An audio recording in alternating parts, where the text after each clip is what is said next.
नमस्कार। आज हम कार्तिक महात्म्य कथा के पहले अध्याय का पठन करेंगे। चलिए प्रारंभ करते हैं। नैमिषारण्य तीर्थ में श्री सूत जी महाराज 88,000 शौनकादिक ऋषियों से बोले, अब मैं आप सबके सामने कार्तिक महात्म्य की श्रेष्ठ कथा कहता हूँ, जिसे सुनकर मनुष्य सब प्रकार के पापों से छूटकर वैकुंठ को प्राप्त कर लेता है।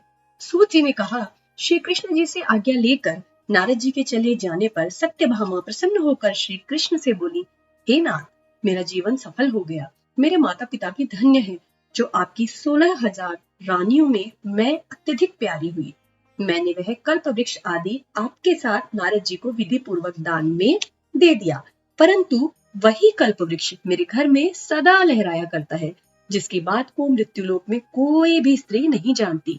हे स्वामी, अब मैं आपसे पूछना चाहती हूँ, तो विस्तार पूर्वक कहिए, जिसे सुनकर मैं अपने हित कार्य करूं, जिसके करने से कल्प पर्यंत भी आप मुझसे विमुख न हो। सूत जी कहने लगे, सत्यभामा के ऐसे वचनों को सुनकर श्री कृष्ण जी हंसते हुए सत्यभामा की बाह पकड़कर कल्प वृक्ष के नीचे गए और बोले, हे प्रिय, 16,000 स्त्रियों में से मुझे तुम प्राणों के समान प्यारी हो।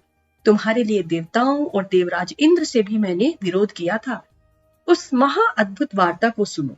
सूत जी बोले, एक दिन श्री कृष्ण भगवान ने सत्यभामा के साथ गरुड़ पर सवार होकर इंद्रलोक में जाकर कल्प वृक्ष मांगा। तब इंद्र के न देने पर गरुड़ का इंद्र से घोर युद्ध हुआ था। हे प्रिय, जब मैं तुम्हें हर चीज दे सकता हूँ, हर एक कार्य पूरा कर सकता हूँ, तो क्या तुम्हारे आश्चर्यजनक प्रश्न का उत्तर न दूंगा?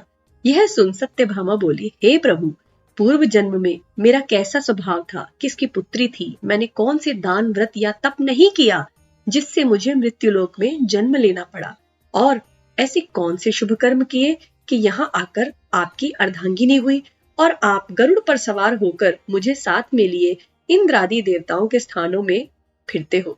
तब भगवान बोले, हे कांते, तुम पूर्व जन्म में किसकी पुत्री थी, कौन से पुण्य और व्रत आदि तथा शुभ कार्य तुमने किए थे, वह सब कहता हूँ। पूर्व समय में सतयुग के अंत में मायापुरी में अत्रि गोत्र में वेदों और यज्ञों का जानने वाला देव शर्मा नाम का ब्राह्मण रहता था। वह रोज अतिथियों की सेवा, हवन और सूर्य भगवान की पूजा किया करता था, इसलिए सूर्य की तरह तेजस्वी था। उस ब्राह्मण के बुढ़ापे में एक गुणवती नाम की कन्या हुई, जिसका विवाह उस पुत्रहीन ब्राह्मण ने अपने चंद्र नाम के शिष्य के साथ कर दिया, और वे दोनों पिता पुत्र की तरह रहने लगे। एक समय वे दोनों कुशा और समिधा लेने के लिए वन में हिमालय की तलहटी में पहुंचे, तो उन्होंने एक राक्षस को अपनी तरफ आते देखा, जिसके भय से उनके शरीर शिथिल हो गए और उनमें भागने की शक्ति भी नहीं रही। तब राक्षस ने दोनों को मार डाला।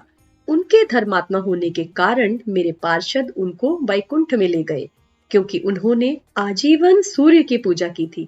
इसलिए मैं दोनों पर अति प्रसन्न हुआ। जब वे दोनों विमान पर चढ़े हुए सूर्य के समान तेजस्वी, रूपवान, चंदन और माला धारण किए हुए वैकुंठ में आए, तब मेरे पास दिव्य भोगों के भोग भोगने लगे।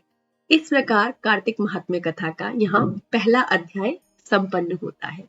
ओम नमो भगवते वासुदेवाय। प्रणाम।